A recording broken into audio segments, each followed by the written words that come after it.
When I was younger, I thought by 50 I'd know everything, and everything would be sorted. I wouldn't be poor.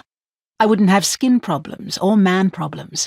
I'd have an excellent career, zero internal angst and a cool signature style. I'd go trekking in Morocco with girlfriends. Now I'm closer to 60 and more unsettled than ever. It's like a tiny bomb explodes every couple of months. A fallen parent with broken ribs. A work client ditching my years of experience for AI. A dog getting old. My perimenopause rosacea is still punishing. I struggle to walk in heels when I used to run in them.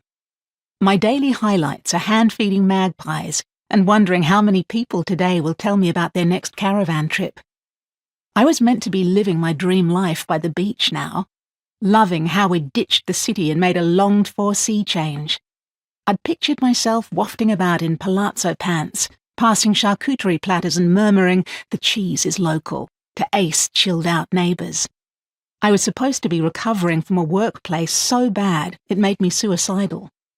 Instead, I was struggling to figure out why I'd chosen coastal life, why I'd left behind the convenience and community of the city, the easy access to my family and friends for a small town that died at 5 p.m. and eyed city refugees with suspicion. So when my husband Chris casually admitted that he'd been secretly day drinking for months, I didn't know what it meant for my marriage and dreams of a shiny new life.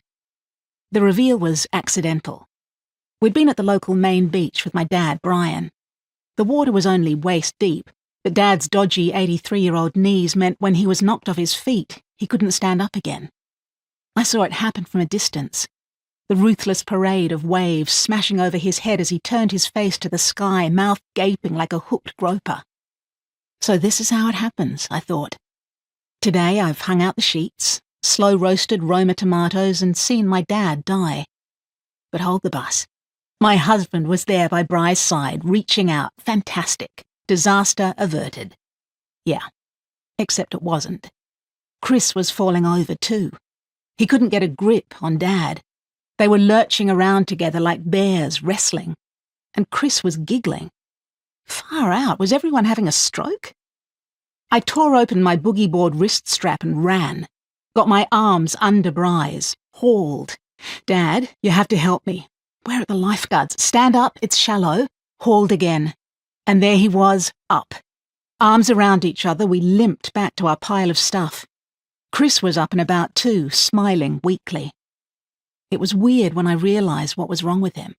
Why in the surf he'd looked punch-drunk. Because he was actually drunk. Mouth like an envelope, I drove us back to ours.